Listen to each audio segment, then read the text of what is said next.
చెప్పిన తర్వాత ఇవాళ బీహార్లో 3వ రోజు వాళ్ళు యాత్ర చేయడం, 3వ రోజు 4వ రోజు అంటే దేశమంతటా మాట్లాడుతున్నారు. మనం చాలా ముందరున్నామని అనుకోనక్కర్లేదు, మనం వెనుకబడే ఉన్నాం. ముందరు ఉండాలని మనం కోరుకుందాం, అందరం కాస్త ముందు ఉండాలని. అయితే మా ఎరుకలో, మన జ్ఞాపకంలో బూత్ క్యాప్చరింగ్ జరిగేదని వినేవాళ్ళం. ఎన్నికల్లో పోటీ చేసేవాళ్ళు గెలవాలంటే బూత్ క్యాప్చర్ చేయాలి, అక్కడున్న ఎన్నికల సిబ్బందిని ఇబ్బంది పెట్టాలి, బ్యాలెట్ పేపర్ తీసుకోవాలి, ఓట్లు గుద్దుకోవాలి, అట్లా గుద్దుకున్న ఓట్లతోటి గెలవాలి. అంటే రౌడీజం అంతా ఊరూరులో జరిగేటట్టుగా మార్చిండ్రు వాళ్ళు. ఇది రాయలసీమలో ఎక్కువ జరిగేదని, ఫ్యాక్షనిస్టులు చేస్తారని, తెలంగాణలో అయితే వాళ్ళకి వ్యతిరేకంగా ఓట్లేస్తే, భూస్వాములకు వ్యతిరేకంగా ఓట్లేస్తే మన బతుకులు ఉండవు అని అనుకునే ఒక పరిస్థితి ఉండేది. పౌర హక్కుల సంఘాలు, మానవ హక్కుల సంఘాలు, ఢిల్లీ దాకా ఉన్న అన్ని హక్కుల సంఘాలు వాళ్ళ ఓటు వాళ్ళని వేసుకొనియకపోయిన తర్వాత మీ అధికారం ఎట్లా సత్యము అనే ప్రశ్న అడిగేవాళ్ళు. ఇది చూసినందువల్లనే 80ల నుంచి అసలు ఎలక్షన్ బహిష్కరించండి, ఓట్లు వేయకండి అని దొంగ నోట్ల, దొంగ ఓట్ల రాజ్యం ఒక రాజ్యమా అని మాట్లాడింది. ఓటు వేయకుంటే ఎట్లయితుంది, ఓటు వేయాలి, ఓటేస్తేనే క్వశ్చన్ చేయడానికి వస్తుంది, ఓటేస్తేనే మనం బతుకున్నట్టు అవుతుంది, ఓటేస్తేనే మనకు గవర్నమెంట్ నుంచి అందేవన్నీ అందుతాయనే జనం చేసిన వాదన ఓట్లు వేస్తూ వచ్చిండ్రు జనం. దాన్ని ఎవరు ప్రత్యేకంగా అడ్డుకోలే. మరి వెయ్యకపోతే, వీళ్ళ మీద నిలబడ్డ 10 మంది మీద నమ్మకం లేకపోతే ఏం చేయాలి అనే ప్రశ్నకు నోటా సిస్టమ్ కూడా పెట్టింది. ఇవాళ నోటా ఒకటి ఉన్నది, నోటాకు కూడా కొన్ని ఓట్లు పడుతున్నాయి. నోటా ఉపయోగం లేకుండా పోయింది. ఎందుకంటే నిలబడ్డ అభ్యర్థుల కంటే నోటాకే ఎక్కువ వచ్చినా ఆ పోటీ చేసిన అభ్యర్థులలో ఉన్న ఎక్కువ ఓట్ల మనిషిని గెలిచినట్టు చెప్తారు, నోటాను గెలిచినట్టు చెప్పరు, మళ్ళీ ఎలక్షన్ ఏం చెయ్యరు. కనుక నోటా ఉపయోగం లేకుండా పోయింది. ఇది కాంగ్రెస్ పీరియడ్లో ఎవడికి వాడు గెలవడానికి చేసుకునే ఏర్పాట్లతోటి ఎన్నికలు గెలిచి అధికారాలు చేపట్టే ఒక పద్ధతి నడిచింది. నూతన ఆర్థిక విధానాలు వచ్చిన తర్వాత, టెక్నాలజీ పెరిగిన తర్వాత ఈవీఎంలను కూడా కాంగ్రెస్ పార్టీయే ప్రవేశపెట్టింది. సులభంగా ఓట్లు అయిపోతాయి అంటే ఇంత ఇల్లిటరసీ ఉంది, చదువుకొని ప్రజలు ఉన్నారు, చదువుకున్న రోజు పేపర్ కూడా చదవని ప్రజలు ఉన్నారు, ఓ పుస్తకం పట్టుకొని చదవరు, అక్షరాలు రావచ్చు కానీ రీడింగ్ హ్యాబిటే లేని చోట విషయాలు ఎట్లా తెలుస్తాయి వాళ్లకు. కనుక మనం ఈవీఎం లాంటివి పెడితే ఎట్లా అనే ఓ చర్చ ఉన్నా, అది ఎవరు పట్టించుకోలేదు, ఈవీఎంలు పెట్టింది. 80ల దాకా భారతీయ జనతా పార్టీ లేదు, 80లో ఏర్పడ్డది. 77 ఎమర్జెన్సీ పోయిన తర్వాత ఆనాడు జయప్రకాష్ నారాయణ దేశంలో సంపూర్ణ విప్లవం రావాలని ఒక కాల్ చేసింది.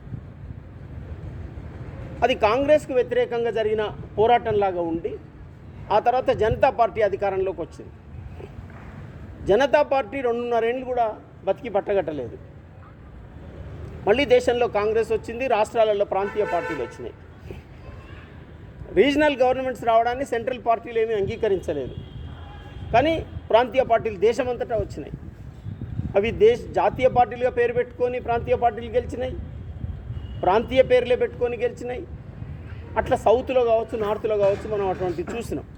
ఈ 4 దశాబ్దాలు అది జరిగింది. ఇది జరుగుతున్నప్పుడే నూతన ఆర్థిక విధానాలు వచ్చినాయి, మనం బలంగా పట్టించుకోలేదు. చాలామంది బయట నూతన ఆర్థిక విధానాలతో వచ్చే అనర్థాలు మాట్లాడినా కూడా ఎవరు పట్టించుకోలేదు. ఇక్కడనే ఏం జరిగిందంటే అన్ని అస్తిత్వ పోరాటాలు వచ్చినాయి. అస్తిత్వ పోరాటాలంటే ఎవరి కులం కోసం వాళ్ళు, ఎవరి మతం కోసం వాళ్ళు, ఎవరి జెండర్ కోసం వాళ్ళు చేసిన పోరాటాలు. ఈ పోరాటాల వల్ల అందరం ఒకటి అనే పోరాటం దెబ్బతిన్నది. ఈ దారిలో భారతీయ జనతా పార్టీ బలపడ్డది. వాళ్ళు ఒక ఫ్రంట్ తయారు చేసింది, కాంగ్రెస్ ఒక ఫ్రంట్ తయారు చేసింది. ఎన్డీఏ, యూపీఏ పేర్లతోటి అవి చలామణి అయినాయి. ఎన్డీఏ ఉన్న వాళ్ళే డామినేట్ చేయాలనే దశకు వచ్చిన తర్వాత వాజ్పేయి పీరియడ్, అద్వానీ పీరియడ్ ఇవన్నీ గడిచి ఇవాళ మోడీ డైరెక్ట్గా అధికారం తీసుకున్నారు. వాళ్ళు అన్నిటిని ఉపయోగిస్తున్నారు. బీసీ అంటే మోదీ బీసీ అంటారు, మతం అంటే మనం హిందుత్వ అని అంటారు, దేశభక్తి అంటారు. చరిత్రలో సెక్యులరిజం కోసం, సమానత్వం కోసం, సమాఖ్య స్ఫూర్తి కోసం జరిగిన పనినంతా తప్పుపడుతున్నారు వాళ్ళు. ఎవరి మత విశ్వాసాలు వాళ్ళవి అంటే కాదు, హిందూ మత విశ్వాసానికి అన్నీ లోబడి ఉండాలి. సమానత్వం అవసరం అంటే 5 ఏళ్ళు సమానంగా ఉన్నాయా? సమానత్వం రాదు, మనం తీసుకురాలేదు. ఫెడరలిజం ఉండాలంటే సెంటర్ పవర్ ఉండాలి, యూనిటరీ స్టేట్గా ఉండాలి. మనది సమాఖ్య రాజ్యం కంటే ఏకకేంద్ర రాజ్యమే ఉండాలని వాళ్ళు మాట్లాడతారు. ఈ ప్రిన్సిపల్ను, ఈ పాలసీని ఇది చదువుకున్న వాళ్ళల్లో, ఆలోచనలు చేసే వాళ్ళల్లో పరిమితం అయిపోతున్నది, కానీ కింది దాకా ప్రజల్లోకి మనం తీసుకుపోవడంలో దెబ్బతిండిపోయినాం. దాంతో వాళ్ళు హిందుత్వ అనే దాన్ని మేజర్గా పెట్టడానికి రామజన్మభూమి లాంటి వివాదాలు తీసుకొచ్చి దేశంలో ఎన్నెన్ని గుళ్ళు ఉన్నాయో పాతవి, అవన్నిటి అంచున మసీదులు ఉన్నాయి, ఆ మసీదులన్నీ కూడా గుళ్ళు దెబ్బతీసి కొట్టిందని చెప్పేసి ఒక పెద్ద మత విద్వేష క్యాంపెయిన్ వాళ్ళు చేసిండ్రు. ఈ క్యాంపెయిన్ తప్పని మనం ఖండించడంలో, ఎదిరించడంలో ఏ మేరకన్నా డిఫెన్సివ్ బ్యాటిలే చేసినాం, కానీ మనం అఫెన్స్గా నిలబడలేకపోయినాం. అంటే ఈ హిస్టరీలో జరిగిన దాంట్లో మన పాత్రను మనం చూసుకున్నట్టయితే, ఇందాక హనీఫ్ గారు ఏమన్నారంటే అనేక పోరాటాలు బయట జరుగుతున్నాయి, ఆ పోరాటాలలో మనం లేకుండా చేసింది కూడా వ్యక్తులుగా మనం ముస్లింలు అనడమో, వ్యక్తులుగా పలానా కమ్యూనిటీ అనడమో కాకుండా అసలు విధానాలే అట్లా చేసిండ్రు. పాలసీలే అట్లా చేయడం వల్ల వ్యక్తులు ఐసోలేట్ అయిపోయింది. వ్యక్తులుగా వాళ్ళు ఏం చేయలేని పరిస్థితి అయింది. ఎవరి పని వాళ్ళు చేసుకొని బతికితే తప్ప బతుకులేని పరిస్థితి కలిగింది. ఇవాళ ఇక్కడ టైం ఇవ్వడము, ఈ కొద్ది మంది ఇక్కడ కూర్చోవడము కూడా త్యాగం చేయడం కింద లెక్క అయిపోయే దశ వచ్చింది. అంటే మనం టైం సాక్రిఫైస్ చేయాలి, ఫైనాన్షియల్ సోర్సెస్ సాక్రిఫైస్ చేయాలి, ఏదైనా మాట్లాడాలంటే మన ఆలోచన పంచుకోవాలంటే నలుగురు ఒక దగ్గర కూర్చోబెట్టాలంటే చాలా కష్టపడేటటువంటి ఒక పరిస్థితి వచ్చింది. ఇది అన్ని రాజకీయ పార్టీలు చేసినాయి, అన్ని రాజకీయ పార్టీలు ఈ పని చేసినాయి. చేయడం వల్ల ఏమైపోయిందంటే ప్రజలకు స్వతంత్రంగా ఆలోచించే ఒక వ్యవస్థ లేకుండా అయిపోయింది. ఈ హిస్టరీలో భారతీయ జనతా పార్టీ అధికారం తీసుకున్న తర్వాత ఇక ఆ పార్టీని మార్చడం అంటే ఐడియాలజికల్ బ్యాటిల్ అవసరమవుతుంది అనేది ఈ 15 ఏళ్లలో, ఈ 12-13 ఏళ్లలో ఇప్పుడు కాంగ్రెస్ కొంత అర్థమైన పరిస్థితి ఉంది. కాంగ్రెస్లో కూడా ఇది అందరికీ అర్థం కాలేదు. దాంట్లోనే ఉన్నవాళ్ళు, ఆ పార్టీలోనే ఉండి వేరే పార్టీ కొరకు పనిచేసేవాళ్ళు చాలామంది ఉన్నారు. ఆ పార్టీలో మతతత్వ పార్టీలకు అవసరమైన పునాది నిర్మాణం చేసేటోళ్ళు ఉన్నారు. ఒక పోలరైజేషన్ నిరంతరం జరుగుతున్నది.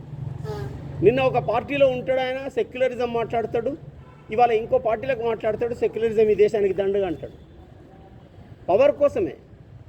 కనుక ఈ ఓట్ చోరీ అంతా ఎందుకోసం అంటే గద్దీ చోరీ కోసం, సత్తా కోసం. ఎన్ని రూపాలలో వీళ్ళైతే అన్ని రూపాలలో వాళ్ళు దాన్ని తీసుకుంటున్నారు. ఇటువంటిప్పుడు మనం ఏం చేస్తాం? మాకు మేముగా ఎన్నడూ అందరి పేర్లు ఓట్ల లిస్టులో ఉన్నాయా, ఎవరైనా డబుల్ త్రిబుల్ ఉన్నాయా, ఎవరేం చేస్తున్నారనే చర్చలకు మనం రాలే. కానీ హిందుత్వవాదులు ఒక పని ఏం చేసిండ్రంటే యాంటీ ముస్లిం క్యాంపెయిన్ ఓటు విషయంలో చాలా చేసిండ్రు. వాళ్ళు బుర్కాలు వేసుకొని వస్తారు, ఎవరు ఒకరే ఎన్నిసార్లు వస్తారో ఏమో తెలియదు మనకు.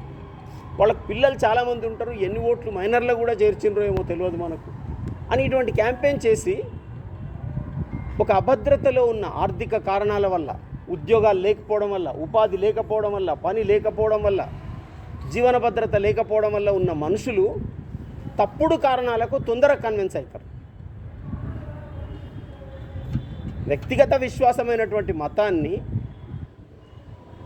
బజార్లోకి తీసుకొచ్చి ఒక మతాన్ని చూపించి ఇంకో మతస్థులను భయపెట్టడం అనేది వాళ్ళ అభద్రత వల్ల సాధ్యమవుతున్నది. నేను అభద్రతకు ఫీల్ కాకపోతే నాకు ఈ మతాన్ని చూపిస్తే వాళ్ళు కూడా మనుషులే అని చూస్తాను నేను. అది లేనప్పుడు చాలా సమస్య అయిపోతుంది. అందుకొరకు సమాజంలో ఉండే అభద్రతను పోగొట్టడానికి, మనం ఒకరికొరం శత్రువులం కాదనడానికి మనం ఏం చేస్తామనేది చాలా ఇంపార్టెంట్ అయిపోతుంది. ఎప్పటికంటే కూడా ఈ బీజేపీ గవర్నమెంట్ వచ్చిన తర్వాత మనం ఈ టౌన్లో చాలా కార్యక్రమాలు చేసినాం. ఈ కార్యక్రమాల సందర్భాలలో ఒక కమ్యూనిటీకి ఎవరికైనా సరే నేను ఎవరికీ వ్యతిరేకం కాదు, నేను హిందువులకు వ్యతిరేకం కాదు, నేను అందరినీ ప్రేమిస్తా, నేను సెక్యులర్, నన్ను అట్లా అనుకోవద్దు, నేను కూడా ఈ దేశపు మనిషినే అని ఇదంతా చెప్పుకోవాల్సిన ఒక పరిస్థితి కలిగింది చూడండి. అది కూడా ఒక అభద్రత వల్లనే, అది కలగకూడదు, అది కలిగింది. ఇవాళ ఒకేసారి కొన్ని తీవ్రమైన విషయాలు మన ముందుకు వచ్చినాయి. దీంట్లో మనం దేన్ని పట్టించుకుంటామంటే అన్నీ పట్టించుకోవాల్సినవే. ఇప్పటికొక ఏడాది కాలంగా మేము మా కార్యవర్గంలో చర్చించి ఉపాధి, ఉద్యోగం, వ్యాపారం ఈ 3 అంశాలలో లోకల్ పీపుల్కి అనేక ఛాలెంజెస్ వస్తున్నాయి. బయట నుంచి వచ్చేవాడు పెద్ద క్యాపిటల్తో వస్తున్నాడు.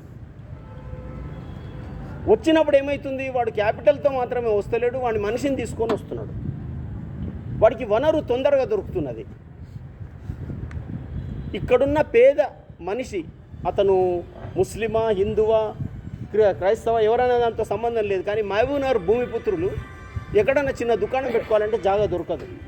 కానీ రిలయన్స్ ఆయనకు సెంటర్లో ఎక్కడంటే అక్కడ దొరుకుతుంది. ఎవరంటే వాళ్ళని షిఫ్ట్ చేసేసుకుంటాం. కనుక ఏమవుతుంది, అన్నీ పోతున్నాయి మన చేతి నుంచి. ఉపాధి పోతుంది, ఉద్యోగం పోతుంది, వ్యాపారం కూడా పోతుంది. మేము బాలాజీనగర్ కాలనీ దగ్గర నిలబడితే, లేదా ఎక్కడన్నా రోడ్డు మీదకి వచ్చే టైంలో నిలబడితే కంపెనీలకు పోయే బస్సులు వచ్చి బయట వాళ్ళనే ఎక్కించుకొని ఆ కంపెనీలకు తీసుకుపోతున్నాయి. మీరు జడ్చలలో వచ్చిన కంపెనీలు భూత్పూర్ దగ్గర రాని, ఎక్కడని రాని, ఆ కంపెనీలలో మనోళ్ళు లేరు, లోకల్ వాళ్ళు లేరు, బయట వాళ్ళు ఉన్నారు. కనుక లోకల్ పీపుల్ రిసోర్సెస్ పోతున్నాయి, అవకాశాలు పోతున్నాయి, బతుకుదెరువు పోతున్నది. ఇది మనం చర్చించాలని ఒక ఏడాది కాలంగా మాట్లాడుతున్నాం. వ్యాపారాల మీదకి వచ్చిన వాళ్ళు మ్యాక్సిమం మార్వాడి సెక్షన్, వాళ్ళు రాకూడదా, వాళ్ళని గోబ్యాక్ అంటారా అని అంటున్నారు. ఆవేశంలో ఉన్నోళ్ళు అంటున్నారు. కానీ అందరూ అనే పరిస్థితి రాకుండా చూడవలసిన బాధ్యత ప్రభుత్వంది. అంటే స్థానిక చిన్న పెట్టుబడిదారుల, అసలే పెట్టుబడి లేని వాళ్ళ వ్యాపారాలను కాపాడవలసిన బాధ్యత, దానికి అవసరమైన చట్టాలు చేసే బాధ్యత ప్రభుత్వాలకు ఉంటుంది. అవి మనం అడగాల్సి ఉంటుంది. అట్లాగే ఓటు ఎవరికైతే వేస్తున్నామో, ఎవడు గెలవాలని మనం ఓటేస్తామో, వాళ్ళు నెంబర్ గేమ్లో ఓడిపోతే వేరే ఉంటుంది. కానీ నువ్వు కొత్త నెంబర్ గేమ్ క్రియేట్ చేసి 76, 77, 80ల లోపు మహబూబ్నగర్లో ఈ వీధులలో ఒక రకమైన రౌండ్ ఇది పెట్టుకునేవాళ్ళు. పెట్టి వాళ్ళు జూదంలాగా అక్కడ పెడతారు, అది తిప్పుతారు. దాన్ని మీరు డబ్బులు ఛాలెంజ్ చేసి అక్కడ పెడితే అది ఎక్కడ ఆగాలనో ఆయనకు తెలుస్తుంది. అది ఆగితే డబ్బులు ఇస్తా అంటాడు అన్నట్టు. కొందరు ఏం చేస్తారు, ఇక్కడ పెడతారు, అక్కడ పెడతారు, అన్నీ ఆ 10, 20 ఉంటాయి, అవి దాంట్లో పెడతారు. అది పెడితే అందరూ ఓడిపోతారు, ఒక్కడే గెలుస్తాడు. ఆ ఒక్కనికి డబ్బులు ఏవో ఇస్తారు. అక్కడ పోయి చూసి ఆ టెక్నిక్ గుర్తుపట్టిన తోటి వాడు ఆపేస్తాడు. ఇక మా తమ్ముడు పాలిటెక్నిక్ కాలేజీ నుంచి నడిచొస్తున్నాడు, అక్కడి నుంచి నడిచొచ్చేవాడు ఇటువైపు. వాడు అది చూసి ఇదేందో చూద్దామని ఓ 10 నిమిషాలు గమనించిండట. అందరూ ఓడిపోతున్నారు, డబ్బులన్నీ ఆయనకు పోతున్నాయి. వీడు ఆ టెక్నిక్ గమనించి ఎక్కడ పెడితే డబ్బులు బ్యాక్ వస్తాయో అది చూసి పెట్టిండు. వచ్చినాయి మొత్తం డబ్బులు. మళ్ళీ పెడితే మళ్ళీ పెట్టిండు, మళ్ళీ వచ్చినాయి. మూడోసారి పెట్టడానికి పోతే నువ్వు పెట్టకన్నాడు. ఎందుకు పెట్టొద్దు అని అందరూ అలర్ట్ అయింది. మరి నేను ఆట ఆపేస్తున్నా, ఇంక మళ్ళీ లేదు ఇది అని చెప్పేసి వెళ్ళిపోయినాను. అంటే ఇప్పుడు అట్లాంటి ఒక గేమ్లోకి బీజేపీ వాళ్ళు దిగిండ్రు. దీంట్లో ఎన్ని రకాల మోసం చేయొచ్చు. బూత్ క్యాప్చర్ అనేది చెల్లకుండా అయింది, మనుషులందరూ అలర్ట్ అయ్యిండ్రు, ప్రతివాడు అలర్ట్ ఉన్నారు. కనుక ఏం చేస్తున్నాడు వాడు, ఓటు క్యాప్చర్ చేస్తున్నాడు. ఎట్లా చేస్తున్నాడు, అఫీషియల్గానే చేస్తున్నాడు. దాన్ని ఏం పట్టుకోవడానికి రాకుండా చేస్తున్నాడు. ఒక నియోజకవర్గంలో ఎన్ని బూతులు ఉంటాయి, వేరు బూతులలో ఓటేసే పరిస్థితి కలిగిస్తున్నాడు. అవి వేయించే వాళ్ళని కంట్రోల్లోకి తీసుకుంటున్నారు వాళ్ళు. ఒక చోట 1,00,000 ఓట్ల పైన అట్లా చేర్చి ఏర్పించిందంటే 1,00,000 మంది అటెండ్ అయినట్టే కదా. అక్కడ ఎవరు ఆ 1,00,000 మంది, వాళ్ళ ఫేసులు ఐడెంటిఫై చేసినరా మీరు, ఇవన్నీ ఉండాలి కదా. మరి నేను ఓటేసేందుకు పోతే నా ఫోటో ఉండాలంటే నన్ను గుర్తుపట్టాలి కదా వాళ్ళు. అదేం లేకుండా చేస్తున్నట్టే సిస్టమ్ అంతా చేతిలోకి తీసుకున్నారు. ఇది ఎన్నికల సిస్టమ్ చేతిలోకి తీసుకోవడం వల్ల మనం మాట్లాడుతున్నాం, కానీ వాళ్ళు అన్ని సిస్టమ్స్ను చేతిలోకి తీసుకున్నారు. ఇప్పుడు ఎవరైనా అధికారం మారిపోతే కూడా, వేరే పార్టీ దేశ స్థాయిలో అధికారం చేపడితే కూడా అన్ని వ్యవస్థలు ఇవాళ సంఘ్ పరివార్ కంట్రోల్లో ఉన్నాయి. ట్రాజడీ ఏంటంటే ఈ దేశంలో ఏ రాజకీయ పార్టీకి కూడా సంఘ్ పరివార్ లాంటి సంస్థ లేదు, కమ్యూనిస్ట్ పార్టీలకు కూడా లేదు. పార్టీగా వాటికవే చేస్తాయి. ఈవెన్ ఎంఐఎం కూడా లేదు అట్లాంటి ఒక సంస్థ. మతం పేరుతో వాళ్ళు ఆర్గనైజ్ చేసుకుని ఓటు డైరెక్ట్ వేసుకోవాల్సిందే తప్ప ఒక్క బీజేపీకి మాత్రమే సంఘ్ పరివార్ అనేది ఉంది, లేదా సంఘ్ పరివార్కు బీజేపీ ఉంది. సంఘ్ పరివార్కు బీజేపీ ఉంది. అదే 100 years అయింది కదా, వాళ్ళు అప్పుడు దాంతోపాటు జనసంఘ్ వచ్చింది. సంఘ్ పరివారే డిప్యూట్ చేసి పొలిటికల్ పార్టీ పెట్టించింది. కనుక ఎవరు మాట్లాడినా ఏం మాట్లాడుతున్నారంటే బీజేపీని మాట్లాడుతున్నారు కానీ సంఘ్ పరివార్ను మాట్లాడుతున్నారు. నరేంద్ర మోడీకి క్యాడర్ ఎంత ఉంటుంది, అమిత్ షా క్యాడర్ ఎంత ఉంటుంది, రాహుల్ గాంధీకి వీళ్ళకి ఎట్లుంటుందో గట్లే ఉంటుంది. కానీ ఒక స్ట్రక్చరు దిగువ స్థాయిలో సంఘ్ పరివార్ కలిసి రావడం వల్ల అది ఉంది. కనుక ఇది కూడా ఎందుకు సాధ్యమవుతుంది వాళ్లకు అంటే వాళ్ళు ఫస్ట్ ఎవరైనా సరే మొరల్ క్వశ్చన్ దెబ్బతీసింది. మన సమాజంలో నైతికత అనేది, నీతి అనేది, విలువలు అనేవి, అబద్ధం చెప్పకూడదనేది, మోసం చేయకూడదనేది, ఎక్కువ ధరలు పెట్టకూడదనేది, జనాన్ని కష్టపెట్టకుండా ఉండాలనేది, అసలు అత్యాచారం చేయకూడదనేది, హత్య చేయకూడదనేది, ఏవైతే ప్రజా వ్యతిరేకమైన ఆలోచనలు ఉంటాయో అవన్నీ డిస్ప్లేస్ అయినాయి. ఇప్పుడు అవన్నీ తప్పిపోయినాయి. ఈ తప్పు మన అధికారం తెచ్చుకోవడానికి ఈ తప్పు చేయడం తప్పు కాదని వాడు అనుకోవడం లేదు. ఇది మొత్తం ఎలక్షన్ పాలిటిక్సే ఈ ఫ్రేమ్ను తయారు చేసినాయి. బిజినెస్ పాలిటిక్సే ఈ ఫ్రేమ్ తయారు చేసినాయి. వ్యాపారం అన్నాక లాభం రావాలి కదా, మోసం ఎట్లా చేయకుండా ఉంటావా నువ్వు, కొంచెమన్నా మోసం చేస్తేనే నీకు లాభం వస్తుంది అనేది వచ్చి దీనితోటే ఆహార కల్తీలో ఆరోగ్యాలు పాడవుతున్నాయి, రోగాలు వస్తున్నాయి. మొత్తం జీవితం అంతా కల్తీమయమైపోయింది. ఎవరి మీద ఎవరికి నమ్మకం లేదు. ఒక దుర్మార్గమైనటువంటి వ్యవస్థను మనమే తయారు చేసుకున్నాం. ఒకటికి 10 సార్లు బజార్లోకి వచ్చి మాట్లాడాలంటే, న్యాయం గురించి మాట్లాడాలంటే నేను కొంచెం న్యాయంగా ఉండాలి కదా, లేనప్పుడు వెనక్కి తగ్గిపోతాం. కనుక ప్రతి మనిషిని ఇప్పుడు నేను ఇక్కడికి వచ్చేటప్పుడు ఒకటి ఆలోచిస్తూ వస్తున్నా. నా చిన్నప్పుడు ఏముండేది అంటే ఇచ్చుడు తీసుకోడు అనే పద్ధతే ఉండేది. అవసరాలకు వాని దగ్గర ఉన్నది ఇస్తాడు, వాడికి అవసరమైంది అడుగుతాడు. అప్పుడు నేను ఇచ్చేటప్పుడు ఉదారంగా ఇచ్చేటప్పుడు మంచిదే ఇవ్వాలి తప్ప బాగాలేని తీయొద్దు కదా. ఇప్పుడు సిస్టమ్ ఏం మారింది, అమ్ముడు కొనుడు మారింది. అమ్ముడు కొనుడు, నేను నన్ను అమ్ముకుంటాను, మీరు మిమ్మల్ని అమ్ముకుంటారు. అమ్మడం కొనడంలో ఉండేదంతా మోసం. మానవ సంబంధాలు ఇవాళ మోసంగా మారినాయి. ఈ మారిన సిస్టమ్ ఏదైతే ఉందో ఈ ఆర్థిక విధానాల వల్ల, నూతన ఆర్థిక విధానాల వల్ల, సామ్రాజ్యవాదుల జోక్యం వల్ల వాళ్ళు ఈ దేశ వనరులన్నీ కొల్లగొట్టి ఈ 40 ఏళ్లలో భారతదేశపు వనరులు బ్రిటిష్ కాలం కంటే కూడా ఎక్కువ దోపిడీకి గురైనాయి. ఎవరు తీసేవారు లేరు ఆ లెక్కలు. మాట్లాడుతున్నవాడు నెట్టోడు లేడు. మన ఎరుకలోనే ఈ 40 ఏళ్లలో మహబూబ్నగర్ జిల్లా గుట్టలు ఎన్ని వేరే ప్రాంతాలకు తరలిపోయినాయో చూడండి. ఇప్పుడు డ్రై పోర్టులు తెచ్చిపెట్టి దేవరకద్ర దగ్గర, జడ్చల దగ్గర, సముద్ర తీరాల నుండి పోర్టులు లాంటివి ఇక్కడ తెచ్చిపెట్టి మొత్తం ఇక్కడ సమీకరించేదంతా ఈ పోర్టుల నుంచి తీసుకుపోవడానికి, ఇక్కడ తీసుకొచ్చి ఇక్కడ అవసరాలకు నిలబెట్టడానికి. ఇవాళ ల్యాండ్ కావాలి, ఆ ల్యాండ్ మహబూబ్నగర్లో ఉంది. మహబూబ్నగర్ మీద జరుగుతున్న దాడి ఈ రాష్ట్రంలో ఏ జిల్లాలో జరుగుతలేదు. ఇదంతా డెవలప్మెంట్ అనే పేరుతో జరుగుతుంది.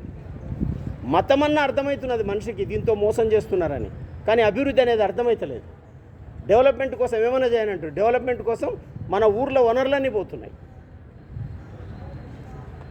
దీంట్లో ఓటంత లెక్క అన్నట్టు తయారైపోయింది, ప్రాణాలే పోతున్నాయి. ఇప్పుడు ఆదివాసులలో 1400 ఎకరాలు ఆదివాసులకు తీసుకొని అదానికి ఇస్తున్నారంటే ఇన్ని బిగాల పొలం ఎట్టిస్తామని జడ్జి ఆశ్చర్యపడుతున్న వీడియోలు తిరుగుతున్నాయి. కానీ ఊరూరు దగ్గర నుంచి పోతున్నాయి. మరి ఎవరు ఈ నేరగాళ్ళు? ఎవరు? మహబూబ్నగర్లో 1,00,000 మందో 2 లక్షల మందో ఉంటే ఇంత ఈజీగా సులభంగా ఈ 2 లక్షల మంది ఎందుకు మోసాలకు గురవుతున్నారు? ఎందుకు అన్యాయానికి గురవుతున్నారు? అందరు నీతిపరులే అయితే అన్యాయం ఎందుకు జరుగుతున్నది? అంటే మన చర్చ మారిపోయింది. నేను మా ఇంట్లో ఎన్నడూ ఒకనికి మోసం చేయాలనే డైలాగు మా నాయనతోటి అమ్మతోటి వినలేదు.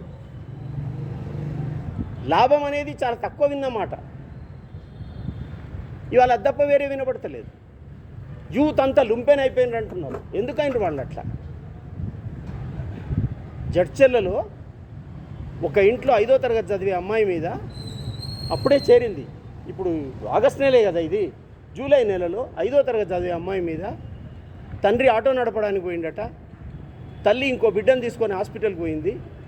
4వ తరగతి 5వ తరగతి పిల్లలు 4 ఒక ఇంటర్మీడియట్ ఫస్ట్ ఇయర్ అబ్బాయి వచ్చి ఆ ఇంట్లో అమ్మాయి మీద అత్యాచారం చేశారు. వాళ్ళలో ఒకడు అన్న కూడా ఉన్నాడట. 50 ఏండ్ల తండ్రి 8 ఏండ్ల బిడ్డ ఇంట్లో ఉంటే వచ్చి తల్లి లేకుండా చూసి వాడు అత్యాచారం చేసింది. ఏమైంది ఇది? మన సమాజం ఏమైంది అసలు ఇవన్నీ మనం మాట్లాడుకోవాల్సిన విషయాలు. అయితే ఓట్ల చోరీ మీద పెట్టిన మీటింగ్లో మీరు ఇవన్నీ మాట్లాడుతున్నారని మీరు అనుకోండి, కానీ ఒక దుఃఖంతో రోజు గడపాల్సిన కాలం వచ్చింది మనకు. బిల్కుల్ సరే. చాలా అశక్తులం అయిపోతున్నాం. ఇప్పుడు ఒక చోట ఏదో జరిగితే కాదు, అన్ని స్థలాలలో ప్రతి మనిషి అన్యాయానికి, దోపిడీకి, మోసానికి, విద్వేషానికి వ్యతిరేకంగా నిలబడవలసిన అవసరం ఉంది. ఎట్లా మొదలు పెడతాము, ఎవరేం పద్ధతితో మొదలు పెడతారు అనే దానికి వైవిధ్యంగా ఎవరికి వాళ్ళం మొదలు పెట్టాల్సిన అవసరం ఉంది. ఆ పని ఇది అందరం ఆలోచించాలి. అయితే నిర్దిష్టంగా ఓటు చోరీ వ్యవహారానికి సంబంధించి 2-3 విషయాలు నేను మీ దృష్టికి తీసుకొస్తాను. దాంట్లో ఎన్నెన్ని పద్ధతులుగా జరుగుతున్నదో ఇక్కడ చాలామంది చాలా వివరాలు చెప్పిండ్రు. అవన్నీ జరుగుతూనే ఉన్నాయి. అయితే మరి దీన్ని ఆపాలంటే మనం ఏం చేయొచ్చు అంటే, ఉద్యమం చేయడం ఒక పార్ట్ అయితే, ఈ టౌన్లో ఇప్పుడు కార్పొరేషన్ చేసిండ్రు. దీన్ని ఎందుకు కార్పొరేషన్ చేసిండ్రో తెలియదు నాకైతే. కార్పొరేషన్లో చేసిన ఏ వార్డు స్థాయి కూడా పట్టణ స్థాయి కాదు. సిమెంట్ రోడ్ వేయంగానే అది పట్టణం అయిపోదు. పెట్టుబడి వల్ల పట్టణాలు ఏర్పడ్డాయి. వ్యవసాయ విధానంలో పల్లెలే ఉన్నాయి. పెట్టుబడులు పెరగడం వల్ల పట్టణాలు వచ్చినాయి. పెట్టుబడి పెరిగిన సమాజంలో ఏముండాలి? స్వేచ్ఛ ఉండాలి, ప్రజాస్వామ్యం ఉండాలి, మత విద్వేషం ఉండొద్దు, సైన్స్ ప్రియారిటీ ఉండాలి, విజ్ఞానం ఉండాలి, ఇవన్నీ ఉండాలి. కానీ ఇంత మూఢనమ్మకాల సమాజంలో, ఇంత దుర్మార్గమైన ఆలోచనల సమాజం ఇది. పెట్టుబడి ప్రమేయం పెరిగిన సమాజం అనరు దీన్ని. మధ్యయుగాల మూఢ విశ్వాసాల సమాజం అనే అంటారు. అట్లాంటి దాన్ని తీసుకొచ్చి పెడితే ఇక్కడ అన్టచబిలిటీ ఉన్నది, అన్నీ ఉన్నాయి. ఏది లేదో, ఏ మోసం లేదో చూసుకోవాలి.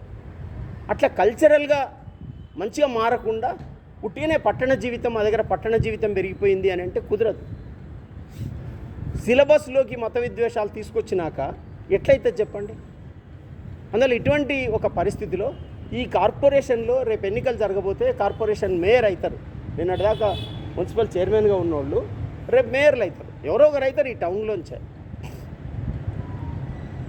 ఎంతోమంది కార్పొరేటర్లు అవుతారు. ఈ అంబిషన్ ఉన్నవాళ్ళు, పాత కౌన్సిలర్లు, వీళ్ళందరినీ ఏ వార్డులో ఆ వార్డులో మొత్తం ఓటర్ లిస్ట్ ప్యూరిఫై ప్రోగ్రామ్ మనము జరగాలి అనేది మనం టేకప్ చేయాలి. నిన్నటిదాకా కౌన్సిలర్ ఉన్న అతను ఈ ఓటర్ లిస్టు పక్కా ఉందా, కరెక్ట్ ఉందా, నీకు క్యాడర్ ఉంటుంది, నువ్వు సంపాదించుకున్నావు, నువ్వు ఖర్చు పెట్టు, తిప్పు, మొత్తం తిరిగి దొంగ ఓట్లు ఏమేమి ఉన్నాయో ఇక్కడ చనిపోయిన ఓట్లు రద్దు చేద్దాం. ఇక్కడ ఉండని వాళ్ళ ఓట్లు, ఒకరి ఓట్లే 4 ఉంటే 10 ఉంటే అది బయటికి రావాల్సిన అవసరం ఉందనేది మనం ప్రతి వార్డులో ఆ చర్చ జరిగేటట్టుగా చూడవలసిన అవసరం ఉంది. మన కౌన్సిలర్లతో ఇది మాట్లాడవలసిన అవసరం ఉంది. ఇది మౌత్ టు మౌత్ జరిగినప్పుడు ఒక వార్డులో ఈ చర్చ జరిగితే అది ఇంకో వార్డుకు, ఇందాక ఒక చోట ఇక్కడ జరిగేది అన్ని జిల్లాలకు పోతుంది అన్నట్టు ఒక వార్డులో కన్స్ట్రక్టివ్గా ఈ ప్రయత్నం జరిగితే అది అన్ని వార్డులకు చేరుతుంది. మనం ఆఫీసర్కి చెప్పి చేయమంటే వాడు చేసిన అంటాడు, మనం చెప్పినామంటాము, వాళ్ళు ఎంత చేస్తారో మనకు తెలియదు. కానీ ఫీల్డ్ మీద జనం కదిలేటట్టుగా మనం ఒక కార్యాచరణ ఏం చేయగలం అనేది ఆలోచించాల్సిన అవసరం ఉంది. దానికి ఆ వార్డులో ఉన్న 4-5 పెద్ద మనుషులు, కాస్త వయసు వచ్చిన వాళ్ళు, యూత్ను, వీళ్ళని తీసుకొని, మరి మీ ఓట్లన్నీ ఉన్నాయా లిస్టులో, చూసుకున్నారా, మీరు కౌన్సిలర్ వచ్చిండాయో నా పంపినరా, నాకు ఈ పని ఆపై ఇల్లు అడిగితే ఇవ్వలేకపోయినావు, నువ్వు రోడ్డు వేయాలంటే వేయలేకపోయినావు, మోరీ కట్టాలంటే కట్టలేకపోయినావు, వసతులన్నీ చేయలేకపోయినావు, నా ఓటన్నా ఉండేటట్టు చూడు, దొంగ ఓట్లు ఉండకుండా చూడు అనే ఒత్తిడి మనము కౌన్సిలర్ల మీద తీసుకొస్తే అదొక పొలిటికల్ ప్రెషర్గా మారుతుంది. అది చూడడానికి అది వీలవుతుంది. రెండోది ఏంటంటే, ఇప్పుడున్న 5-6 విషయాలలో ఒక ఓటు చోరీ అనే విషయంలో ముస్లింలు మాత్రమే మాట్లాడితే, మొత్తం సమాజం మాట్లాడకపోతే సరిగా ఉండదు. ఒకరోజు మనకేమన్నా సాధ్యమైతే బీసీ రిజర్వేషన్స్ 42% అమలు చేయండి అని మనం రోడ్ల మీదకి ఏమన్నా రాగలమా? ఈ రోడ్ల మీదకి రావడం అనే దాంట్లో కూడా ఏం జరుగుతుందంటే, ఏ వార్డులో ఆ వార్డులో బీసీ రిజర్వేషన్స్ అమలు చేయాలనే క్యాంపెయిన్ జరిగితే దాని ఇంపాక్ట్ చాలా ఉంటుంది. ఇప్పుడు మన నెత్తినే పడ్డది. లేకపోతే ఎందుకండి వాళ్ళు మార్వాడీల విషయం మాట్లాడితే ముస్లింల విషయం తెస్తారు? ఒకటి మాట్లాడితే ఒకటి తెస్తున్నాడు వాడు. నువ్వు నెత్తి సరిగా ఉపయోగించని మాట్లాడితే మోకాల గురించి మాట్లాడుతున్నాడు వాడు. కనుక మనం కూడా ఏమిటంటే మన ఇరుగు పొరుగుతో స్నేహం కొనసాగిస్తూనే, మేము చాలా మీటింగ్లలో అయితే మీకు ఒక్క ముస్లిం దోస్తు లేకపోతే నువ్వేం మనిషివి అని అడుగుతున్నా నేను. ఒక ఎస్సీ దోస్తు లేకపోతే నువ్వేం మనిషివి అంటే, ఇన్ని కులాలు, ఇన్ని మతాలు, ఇన్ని రకాల మనుషులున్న సమాజంలో ఒక పొరుగు మనిషి, ఇంటి పక్క మనిషి కాదు, పొరుగు ఇతర విశ్వాసం ఉన్న ఒక మనిషి మనల్ని అర్థం చేసుకునే మనిషి లేకపోతే మనం చాలా వెనుకబడిపోతాం. అందువల్ల ఇప్పుడు ప్రతి వార్డులో కూడా ముస్లిమ్స్ ఉంటారు, నాన్ ముస్లిమ్స్ ఉంటారు. మనం దాన్ని తీసుకుపోయి కుల్లా పెడితే పాపులేషన్ రేటు ముస్లింలలో కూడా పడిపోతున్నది అనేది పబ్లిక్ డిబేట్గా మారుతుంది. అది మారాల్సిన అవసరం ఉంది. 1000కి 25 మంది పుడతారని మాట్లాడుకునేవాళ్ళం. ఇప్పుడు అది 19కి పడిపోయింది. ఎందుకు పడిపోయింది అంటే అన్ని కమ్యూనిటీలలో పాపులేషన్ రేటు, బర్త్ రేట్ తగ్గింది. ఎన్నడో వాడు 50 ఏళ్ల కింద ప్రచారం చేస్తే ఇప్పటికి కూడా అదే మాట్లాడుతున్నారు. ఇవన్నీ కుల్లా తేలాలంటే మొత్తం మనము కింద పునాదిని, జనాన్ని, వార్డులను కదిలించాల్సిన అవసరం ఉంది. ఈ పని ఇక్కడ 50 మంది ఉన్నాం, అందరం మనం ఉన్న చోట ఈ పని ఎక్కడున్నోళ్ళు అక్కడ ఒకరే పోయి తిరిగి చేయాలని కాదు. హనీఫ్ నేను మీ అందరింట తిరుగుతుంటా అంటే ఆయన తిరుగుతా అనే మాటకు నాకు సంతోషమైంది. కానీ ఈ మధ్య ఆయన హెల్త్ బాగాలేని విషయం అయితే మెంటల్గా ఒక సఫరింగ్ అనిపిస్తున్నాను. అరే ఇంత యాక్టివ్ ఉండే మనిషి, జనం మధ్యన తిరిగే మనిషి, ఈయన అనారోగ్యానికి గురైండు కదా, ఈ అనారోగ్యం పోతే బాగుండు, మంచి ఆరోగ్యంగా మనిషి బాగుంటే బాగుండు, 10 మందిని పట్టించుకుంటాడని అనిపిస్తున్నది నాకు. మనసు, కన్సర్ను ఉన్న వాళ్ళ దగ్గర వసతులు లేవు, సమయం ఇవ్వగలిగిన వాళ్ళ దగ్గర వసతులు లేవు, ఆరోగ్యాలు లేవు. ఇవన్నీ ఉన్నోళ్ళేమో వాళ్ళదే వాళ్ళు చూసుకుంటున్నారు. ఇది కూడా మారవలసిన అవసరం ఉంది. మన ఆలోచనలో తేడా రావాల్సిన అవసరం ఉంది. అందుకు విజ్ఞప్తి ఏంటంటే మనం గ్రౌండ్ లెవెల్లో ఒక పని చేయడం, మన టౌన్లో మేజర్గా వచ్చిన డిమాండ్స్కు, పబ్లిక్ డిమాండ్స్కు మనం సపోర్ట్ చేయడం. ఎక్కడెక్కడ ముస్లిం అంశం తీసుకొచ్చి మతవాదులు దాన్ని వ్యతిరేకిస్తున్నారో అక్కడల్లా మనం యాక్టివ్ అయ్యే దాన్ని కౌంటర్ చేయాల్సిన అవసరం ఉంది. పాలక పార్టీ మాట్లాడితే సరిపోతుంది అనుకోవద్దు. ఎందుకంటే బీసీల గురించి ఇవాళ కూడా రామచంద్రరావు గారు ఏం మాట్లాడినరు, ఆయన ఏమన్నాడంటే బీసీలకు గ్రూప్ బిలో గ్రూప్ ఈలో అట్లా కొంత వస్తున్నది, ఈడబ్ల్యూఎస్లో కూడా వస్తున్నది, మళ్ళీ రాజకీయాలలో రిజర్వేషన్లు ఎందుకు అని ఇట్లా మాట్లాడి అందరినీ ప్రిపేర్ చేస్తారు. వాళ్ళు ఊరుకుంటలేరు. ఇది మనం బలంగా చేయవలసిన అవసరం ఉంది. ఇంకొక పని కూడా ఇక్కడ చేయాలి. ఈసారి ఉపరాష్ట్రపతి పదవికి సుదర్శన్ రెడ్డి గారు నిలబడ్డారు. సుదర్శన్ రెడ్డి కమ్యూనిటీగా రెడ్డి కావచ్చు, కానీ సిన్స్ బిగినింగ్ ఆయన మొదటి నుంచి కూడా సెక్యులర్, డెమోక్రాటు, సోషలిస్ట్ అప్రోచ్ ఉన్న మనిషి. సోషలిస్ట్ అప్రోచ్ అని కమ్యూనిస్ట్ పార్టీల వెంట లేడు. జనరల్ విశ్వాసాల పట్ల ఉండే మర్యాదతోటి ఆయన ఉంటున్నాడు, ఒక డెమోక్రాట్గా ఉంటున్నాడు. ఫెడరలిజము, సెక్యులరిజం ఆయన ఒక ప్రమాణాలుగా పెట్టుకొని ఆలోచిస్తున్నాడు. ఆయనను కాంగ్రెస్ ముందర పెట్టింది. బీజేపీ ఎవరిని పెట్టింది? బీజేపీ ఒక ఆర్ఎస్ఎస్ కార్యకర్తను పెట్టింది. వాళ్ళు ఏం చేస్తున్నారు? కాన్స్టిట్యూషన్లో సెక్యులరిజం తీసేయాలి, సోషలిజం తీసేయాలంటున్నారు. నిన్ననే ఒక రైటర్ ఒకటి రాసిండు, రాజ్యాంగం తయారు చేసే రోజులలో ఫెడరల్ అనే పదం కూడా చేర్చాలి రాజ్యాంగంలో, లేకపోతే అది ఏకకేంద్రం అవుతుంది అనే ఒక చర్చ జరిగింది. దాన్ని ఆనాడు ఉన్నోళ్ళు అందరూ వ్యతిరేకించింది. దీని క్యారెక్టర్లో ఫెడరల్ ఉంది కనుక వీళ్ళు సోషల్, సెక్యులర్, ఫెడరల్ అనే అంశాలు రాజ్యాంగ స్పిరిట్లోనే ఉన్నాయి. ఆర్టికల్స్ అన్నీ చదివితే అదే ఉంది కనుక ప్రత్యేకంగా చేర్చలేదన్నారు వాళ్ళు. ఫెడరల్ కూడా చేర్చి ఉండాల్సిందని మాట్లాడింది. ఇవాళ ఈ 3 లక్షణాలను ఎవరైతే ఉంటాయో వాళ్ళకే ఉపరాష్ట్రపతిగా గెలిపించండి అని స్థానిక ప్రజలు తమ ఎంపీల మీద ఒత్తిడి పెట్టవలసిన అవసరం ఉంది. ఇది ఎట్లా సాధ్యమవుతుంది అనేది మనం గ్రౌండ్ వర్క్ చేయాల్సిన అవసరం ఉంది. ఈ అన్ని నియోజకవర్గాలలో మన ఎంపీ గారు ఆమె ఓటును సెక్యులర్కు ఓటేస్తుందా, రిలీజన్కు ఓటేస్తుందా? We should ask. మరి మన రిప్రజెంటేటివ్ కదా ఆమె, మన ఊరి సర్పంచ్గా మనం గెలిపించిన అతను మన ఊరి ప్రయోజనాలకు అనుకూలంగా ఉంటాడా, పార్టీ ప్రయోజనాలతో అనుకూలంగా ఉంటాడా అనే ప్రశ్న అడగాల్సిన అవసరం వస్తుంది. అది అడగకపోతే ఊరి వనరులు, ఊరి సౌకర్యాలు దక్కవు. కనుక ఈ క్యారెక్టర్కి అనుగుణంగా డికే అరుణ గారు, మీరు ఓ సెక్యులర్ ఇదితోటి మేమందరం ఓట్లేసినాము, మరి మీరు సెక్యులర్ క్యారెక్టర్కి ఓటేయండి అని మనం ఆమెతో డైలాగ్ చెయ్యగలగాలి. ఆ నైతిక శక్తి మనకు ఉండాలి. ఎందుకు భాజపాకు ఓటేయొద్దు, ఎందుకు భాజపా ఎన్డీఏ అభ్యర్థికి ఓటేయొద్దు అనేది మనం చెప్పగలగాలి. ఆంధ్రాలో ఉన్న Muslim community, secular community, general Democrats అందరూ కూడా చంద్రబాబు నాయుడు గవర్నమెంట్ నీకు ఇంత శాతం ఓట్లు వచ్చినాయంటే మేము అందరం వేసినాం, నువ్వు సెక్యులర్ ఉండేటానికి ఓటేయమని ఒత్తిడి పెట్టగలగాలి. ఇందాక మనం అనుకున్నాం కదా, బయట జరిగేటటువంటి ఉద్యమాలు, ఇక్కడ సార్ పేరు ఏదో ఉండేది కాలేజ్ సాబ్, బయట జరిగే జనం కదలిక ఏదైతుందో అది కోర్టు తీర్పు మీద ప్రభావం ఉంటుందని మాట్లాడుకున్నాం మనం.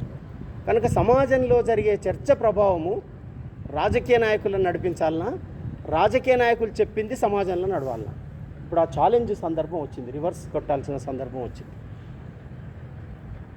అందరూ బాగుండాలని సమాజం మాట్లాడుతుంది, మతం కొరకు విభజించాలని రాజకీయాలు మాట్లాడుతున్నాయి. మనం అందరం బాగుండే దిక్కు నువ్వు ఉంటేనే నువ్వు నాకు ప్రతినిధివి అనే డైలాగ్ పెడితే ఏమైందంటే రేపు కంటెస్ట్ చేసేవాడు కూడా ఇవాళకి ఇవాళ ప్రయోజనం ఉండకపోవచ్చు, కానీ రేపు కంటెస్ట్ చేసేవాళ్ళు, సర్పంచ్ ఎన్నికల్లో నిలబడేవాళ్ళు, నువ్వు అందరినీ సరిగా చూసినట్టయితే మేము సర్పంచ్ ఎన్నికల్లో నీకు ఓటేస్తాం, కౌన్సిలర్ ఎన్నికల్లో, కార్పొరేటర్ ఎన్నికల్లో నువ్వు అందరి పట్ల నీ వైఖరి సెక్యులరా, రాజ్యాంగబద్ధమైందా, నీ వైఖరి రాజ్యాంగేతరమైందా, నువ్వు రాజ్యాంగంలో ఇవన్నీ తీసేయమంటావా, నువ్వేం చేయమంటావు అని మనం బేస్ క్వశ్చన్స్ అడగకపోతే ఇష్యూ వారీగా మనం స్ట్రగుల్ చేస్తాము.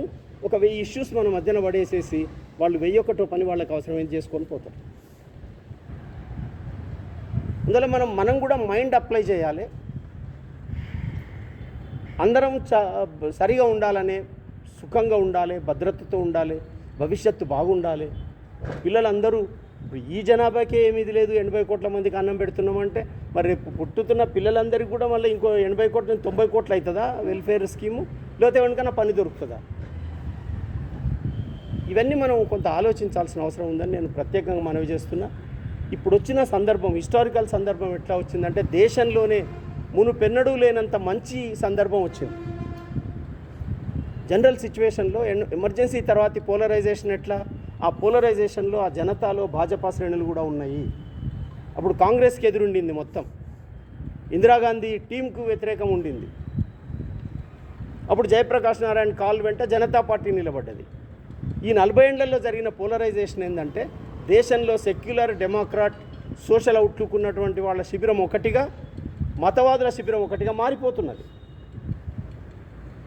ఇప్పుడు కానీ ఎవరైనా సంపూర్ణ విప్లవానికి కాల్ చేస్తే ఆ ఫ్రేమ్వర్క్లోకి బీజేపీ రాదు, కాంగ్రెస్ వస్తుంది, ఇతర ప్రాంతీయ పార్టీలు వస్తాయి, ఎవడెవడో తేల్చుకోవాల్సిన వాళ్ళు వస్తారు. అట్లా ఒక వర్గీకరణ జరుగుతున్నది.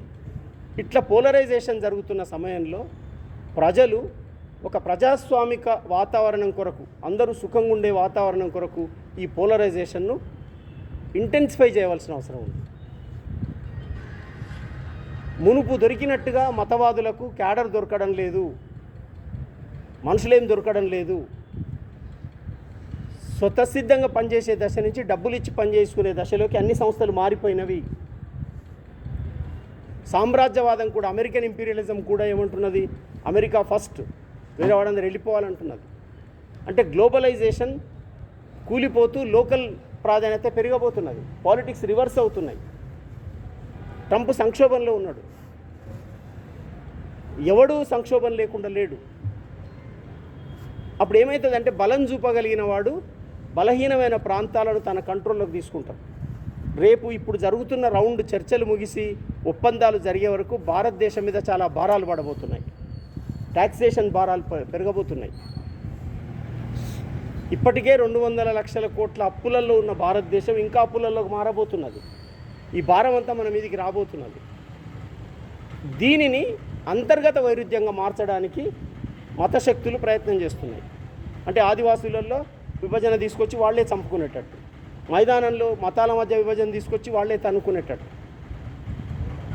ఇట్లాంటి ఒక అసంబద్ధమైనటువంటివి జరుగుతున్నాయి. వీటిని ఆపాలంటే మనం ఏంటంటే ఒక సాధారణమైన మానవీయమైన చర్చను సమాజంలో పెంచాలి. మనం ఏమీ చేసినా కొన్ని ఫలితాలు మనకు ప్రత్యక్షంగా కనబడవు, దాని పరిణామంలో పర్యవసానంలో తెలుస్తుంది. మేము ఆత్మహత్యలకు వ్యతిరేకంగా తిరుగుతున్నప్పుడు అడిగేవాళ్ళు, అవును మీరేమన్నా ఆత్మహత్యలు ఆపుతున్నారా అని చెప్పేసి. లేదు, డెఫినెట్గా మేము తిరిగినందుకు ఆగుతున్నాయి ఆత్మహత్యలని మనం చెప్పాల్సి వచ్చేది. కనుక మన తెలంగాణ సమాజంలో మనము మత విద్వేషాల చర్చ రాకుండా, ఈ కల్తీలు నకిలీలు మోసాలు ఇటువంటివన్నీ జరగకుండా ఒక సెక్యులర్ డెమోక్రటిక్ స్టేట్గా తెలంగాణ ఉండడానికి కింద సామాజిక పునాదిని మనం ఏర్పాటు చేయగలిగితే అది మన కృషి అవుతుంది, ఆ ఫలితం చాలా గొప్పగా ఉంటుంది. ఇది ఆలోచించాలని చెప్పేసి నేను అందరితో మనవి చేస్తున్నా.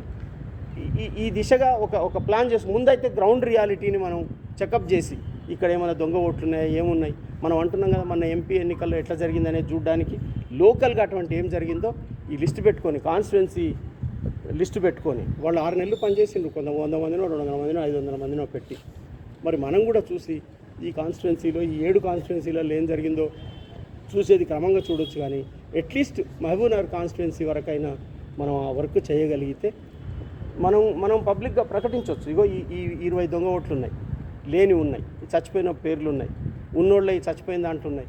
ఇవి మనం తీయగలిగితే, ట్రేస్ చేయగలిగితే ఈ పనిలో మనం రేపటి ఎన్నికల్లో పోటీ పడే వాళ్ళను, నిన్నటి కౌన్సిలర్గా ఉన్న వాళ్ళను మనం వాళ్ళ మీద ఒక ప్రెషర్ తీసుకురాగలిగితే, మన ఆయన కనబడగానే రోడ్ అంటాం, లేకపోతే ఇక్కడ బోర్ అంటాం, నల్ల అంటాం, అది కాదు ఓటర్ లిస్ట్ పక్కా ఉందా లేదా, ఈ చర్చకు మనం మార్చగలిగితే వాళ్ళు యాక్టివ్ అవుతారు.